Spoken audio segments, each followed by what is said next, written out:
Oke, sekarang lanjut ke rumusan masalah untuk bagian yang kuantitatif. Menurut Sugiono, rumusan masalah itu adalah pertanyaan yang harus dijawab dengan data. Jadi, karena kita ngomongin kuantitatif. Di sini, kuantitatif kan terkenal variabelnya. Jadi, sudah jelas variabelnya apa saja itu pada rumusan masalah. Contoh, ini pertanyaan rumusan masalah ya. Adakah hubungan antara pengalaman organisasi dengan kualitas kepemimpinan? Di sini ada yang dicari adalah hubungan. Lalu ada dua variabel, yaitu variabel 1 pengalaman organisasi yang dicari hubungannya dengan variabel 2 yaitu kualitas kepemimpinan. Di sini. Lalu ada 3 bentuk rumusan masalah kuantitatif. Ada 3. Jadi yang pertama itu deskriptif. Di sini pertanyaannya adalah kondisi satu keadaan variabel mandiri. Jadi satu antara lain variabel tidak ada hubungan. Jadi penelitinya itu tidak sedang membuat perbandingan atau mencari hubungan. Misalnya, seberapa tingkat kepuasan pelanggan terhadap produk X. Nah, ini kan yang kita kan tidak mencari tingkat kepuasan, tidak ada mencari pelanggan dengan produk X hubungannya tidak ada, gitu ya. Atau seberapa tingkat kemampuan konsumen membeli produk Y.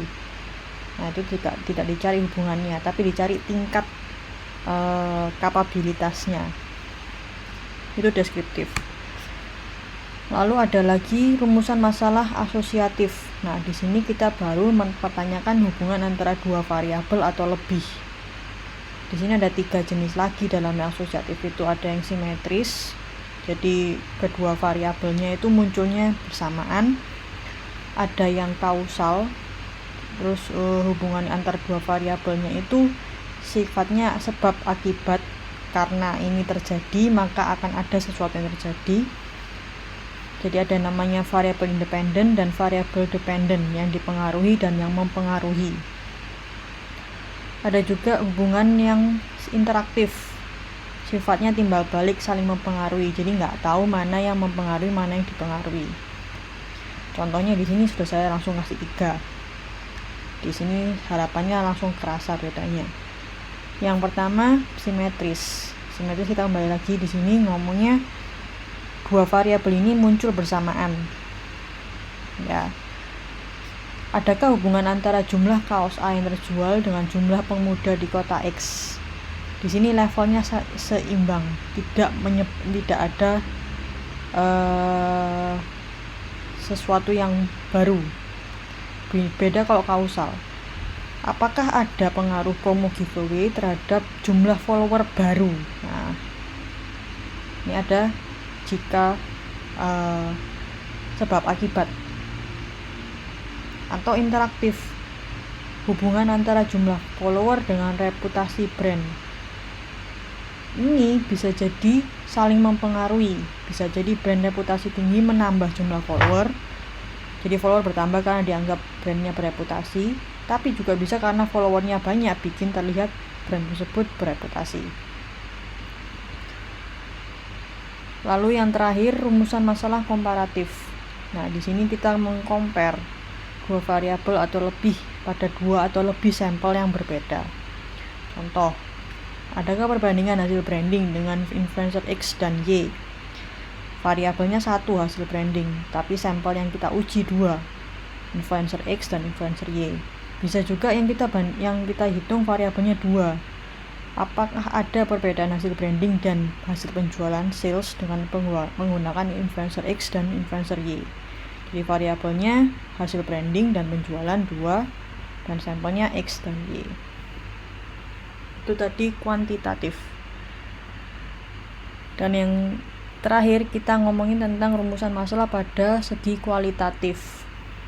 Nah, biasanya kalau di kualitatif harus ada rangkuman latar belakang dulu. Jadi pada latar belakang diambil kesimpulan berikut.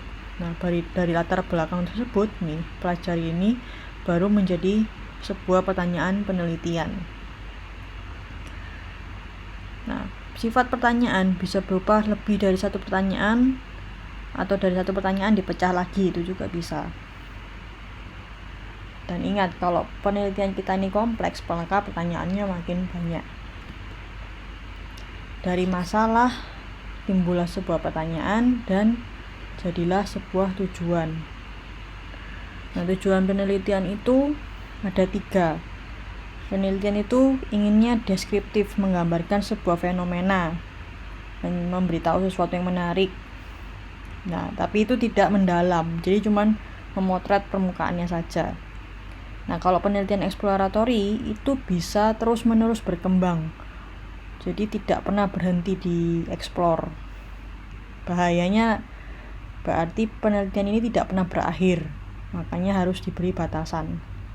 Misalnya kalau yang eksplorasi itu bagaimana caranya perancangan seorang influencer personal branding pada sosial media, itu eksploratory. Kenapa? Karena fenomena ini terus berkembang. Karena sosial media selalu berkembang.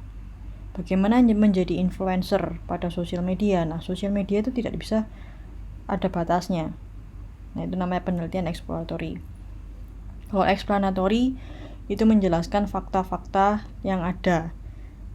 Jadi mencari data, jadi dari literatur dibangun sebuah pemahaman.